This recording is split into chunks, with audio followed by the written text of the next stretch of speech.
Bonjour et bienvenue dans Histoire, une émission qui vous embarque de l'Arise à la Lèze à la découverte de l'histoire et des légendes du Volvestre. Entre l'histoire attestée, la certifiée qu'on trouve dans les livres savants, et les histoires que l'on raconte les nuits d'hiver quand les pierres fendent leurs secrets, je vous invite à une balade contée, bonne à bouleverser nos savoirs et à enchanter nos regards.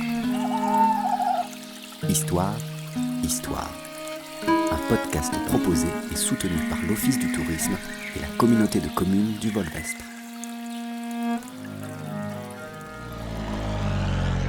Pour cet épisode, notre curiosité se porte sur un point névralgique du Volvestre, lové dans un lacet de l'Arise, j'ai nommé la métropole de Montesquieu-Volvestre.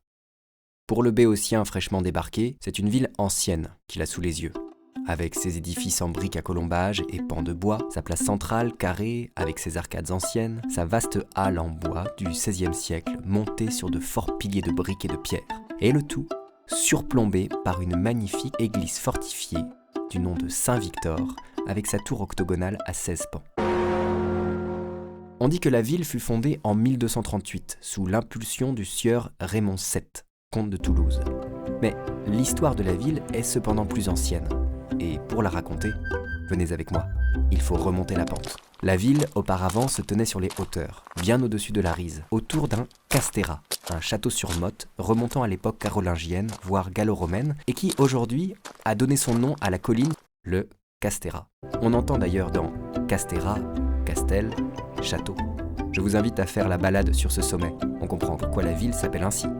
Montesquieu, de Mont Esquiou, Esquiou voulant dire en occitan difficile, sauvage, montagneux. Mais voilà, en 1246, Gentil de Gensac, GG pour les intimes, le seigneur local, voit cette aire de Montesquieu et son château repris par Raymond VII, après qu'il fût tombé en commise.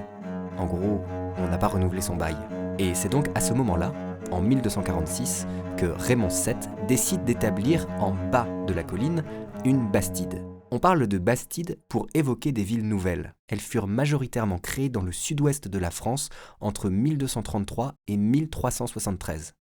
En gros, entre la croisade des Albigeois et la guerre de Cent Ans. Ces bastides répondent à plusieurs caractéristiques bien précises, où l'on voit d'ailleurs que Montesquieu-Volvestre est un modèle parfait. Elles ont un plan régulier, une place centrale avec des arcades, et une charte qui confère aux habitants le droit de s'administrer selon un conseil élu. Sur cette période de 140 ans, c'est pas moins de 300 à 500 villes neuves qui sont ainsi sorties de terre, dont Montesquieu-Volvestre. On comprend mieux dès lors cette régularité quasi romaine dans l'agencement des rues de la ville.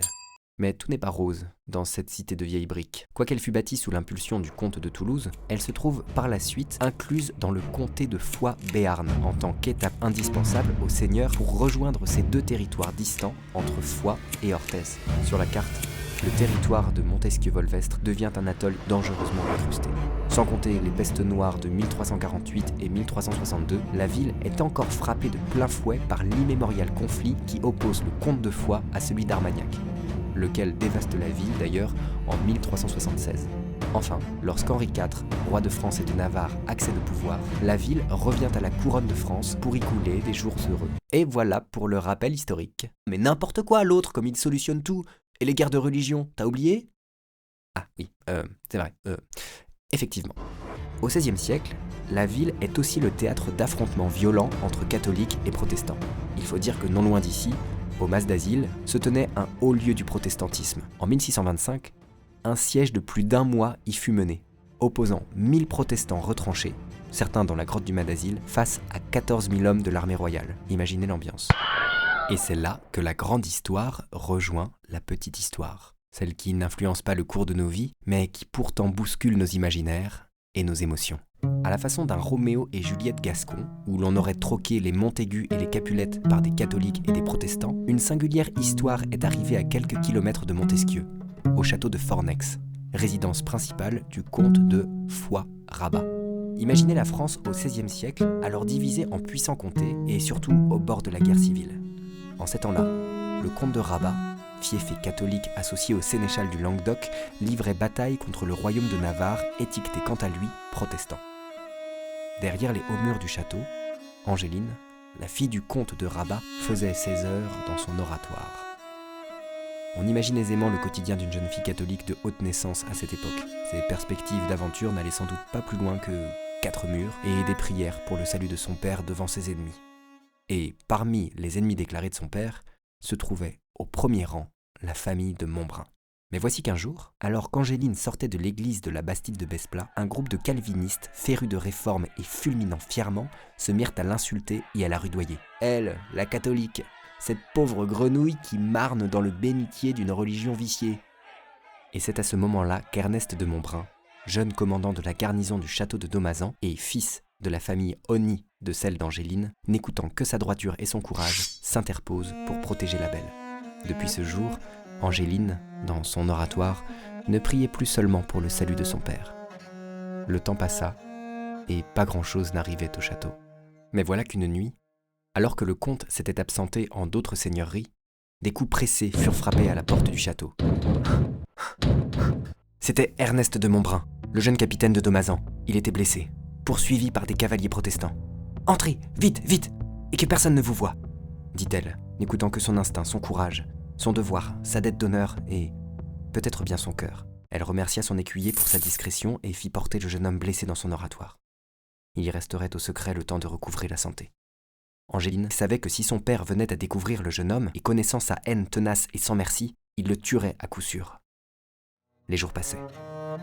Le jeune homme peu à peu se remettait de ses blessures, toujours à l'insu du comte de Rabat qui était revenu depuis quelques jours au château. C'est alors qu'une troupe de huguenots, parenthèse, c'est ainsi qu'on appelait à l'époque les protestants, les huguenots. C'était d'abord une appellation moqueuse, à l'instar de parpaillots, puis les calvinistes, ou les luthériens, comme vous voulez, se décidèrent à arborer le terme avec fierté. Huguenots. Il faut dire que l'expression huguenot viendrait d'une tradition de Tours où l'on appelait roi huguet les fantômes venant hanter les vivants. Pas mal pour nos protestants traqués obligés de sortir la nuit. Alors, une troupe de huguenots en armes, commandée par un chef réputé connu sous le nom de Sanglier d'Orlu, requit au comte de Rabat que lui soit livré Ernest de Montbrun. Il prétendait de sources sûres que le jeune chef de la garde avait trouvé refuge en ces lieux et menaçait déjà le comte au cas où il ne répondrait pas de la vérité. Ployant sous cette menace, Angéline cède et avoue tout. Le jeune homme avait bien trouvé refuge au château. Il se remettait de ses mots derrière les velours de son oratoire.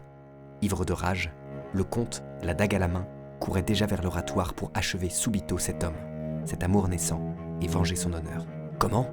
Sa fille l'avait donc trahi en abritant l'engeance de son pire ennemi au cœur de sa demeure ? C'est à peine si Angéline put arrêter le bras de son père au moment du coup fatal. Ce qu'elle ne put empêcher, en revanche, c'est le sort que lui réservaient les huguenots. Emporté dans la cour du château, agenouillé, la nuque au jour, Ernest de Montbrun s'apprêtait à mourir tandis que ses bourreaux affilaient une lame pour lui trancher le cou. Il se recommandait à Dieu, à ce Dieu malheureux, incompris de ses ouailles intraitables. La foule s'était amassée devant ce lamentable spectacle, témoins inertes. Éperdue, Angéline, de tout son cœur, rappelait à son père comment le jeune seigneur de Montbrun l'avait sauvé du déshonneur, combien les lois de l'hospitalité l'obligeaient, quel était le cœur de cet homme qu'il livrait ainsi à la mort, cet homme qu'elle aimait. On ne sait alors quelle lumière ou quel battement plus pur du cœur frappa le comte, mais au moment où il vit la funeste lame se lever, il bouscula le sanglier d'Orlu et appela ses gens pour qu'ils prissent les armes à leur tour. Au sein même du château, une lutte s'engagea que les protestants, tout en armes qu'ils fussent, ne purent soutenir longtemps. On put les voir s'enfuir en direction de Mauvesin, où ils tenaient place forte. Là s'achève notre parallèle entre Roméo et Juliette de Shakespeare et Ernest et Angéline du Volvestre. En effet, ce n'est pas dans les pleurs et la mort que l'histoire se termine, mais bel et bien par la réconciliation des deux familles et un mariage heureux. Mais laissons Ernest et Angéline convoler à leurs heureuses destinées et envolons-nous plutôt par-delà les époques, jusqu'au début du XXe siècle. Une fois n'est pas coutume dans ce podcast, plus précisément le 11 août 1911, pour découvrir une page heureuse de la vie municipale montesquivienne. Voilà donc qu'en ce beau jour, vous débarquez canotier à la main à Montesquieu-Volvestre, rue de la Gare, après de belles courses à Carbone. Vous allez me dire, quoi ? Rue de la Gare ? Mais il n'y a même pas de ligne de train à Montesquieu. Et bien sûr, je vous dirais, faux. Entre 1907 et 1938, il y en avait une de ligne, sur laquelle serpentait le Taco du Volvestre, un tramway à vapeur qui faisait bravement 3 fois par jour ses 36 km en 2 heures, allant du Mas d'Asile à Carbone, en passant entre autres par Montesquieu et Rieux. En poussant jusqu'à Sabarat, il y avait même une connexion pour se rendre directement à Toulouse. Rendez-vous compte, à l'heure de dresser nos bilans carbone, on regrette que la ligne ne soit plus en fonction. Mais qui sait ce que l'avenir nous réserve ? Et voilà donc que pour couronner cette belle journée d'août 1911, vous partez siroter une petite Suze ou un Fernet Branca au café de la place centrale en vous disant, ziotant le clocher de Saint-Victor, « Boudu, c'est vrai qu'il a l'air ovale ce clocher ?» Et puis, quelque chose attire votre attention, une tache noire dans le ciel, un drôle d'oiseau comme vous n'en avez jamais vu. Les vieilles disent « Cuno tudo plabero », c'est-à-dire « Quelle belle buse !» et vous riez en faisant l'élégant. Elles n'ont pas tort, cela dit. Ça en fait tout de même dans le ciel une grosse buse. C'est pas un Milan non plus. Le cri ne vous est pas familier. C'est plutôt un drôle de hoquet qui vrombit, éructe, siffle et pète par à coups. Son vol est erratique et vous intrigue. À la terrasse, on se lève. Les gens sortent de dessous la halle pour observer le drôle d'oiseau qui se précise peu à peu. À mesure qu'il se rapproche, vous voyez manifestement que ce n'est pas une buse ou une béro, mais bel et bien un aéronef pionnier. Rare, hein. Oiseau rare, et c'est vers Domazan, à quelques encablures qu'il finit par se poser en catastrophe. Hélice cassée. Tout de toile et de bois léger, on ramène l'engin sur une charrette à Montesquieu pour réparation. L'engin en question était piloté par un jeune homme de 20 ans tombé du ciel, Marcel Brindejon des Moulinets. Avec un nom pareil, le petit prince devient un personnage historique. Marcel Brindejon des Moulinets était alors inscrit à l'école d'aviation de Pau et il montait, c'est comme ça qu'on disait à l'époque, monter un avion, sans doute à cause des ruades incessantes. Et il montait un avion Blériot Gnome. Mais voilà, son hélice s'était cassée et son moteur de 50 chevaux a eu des avaries. Alors, le boulodrome de la place du Pont se transforme en aérogare pour l'occasion et devient l'épicentre de toutes les curiosités. Des artisans locaux prêtent main forte et savoir-faire à la réparation de l'engin. Les imaginations s'échauffent, s'envolent, et voilà que M. Guichou, le maire de l'époque, propose d'organiser pour la fête locale, le 17 août, 6 jours plus tard, une journée d'aviation. On s'extasia. Une souscription publique fut menée, et l'on vota au conseil municipal un supplément de 300 francs pour la timbale. L'exhibition est organisée par la toute jeune association sportive de Montesquieu, ASM, et se tiendra dans un pré du château de Gouët. Il faut se dépêcher, plus que 6 jours avant l'événement. Alors vite, on remet la belle buse en état de marche.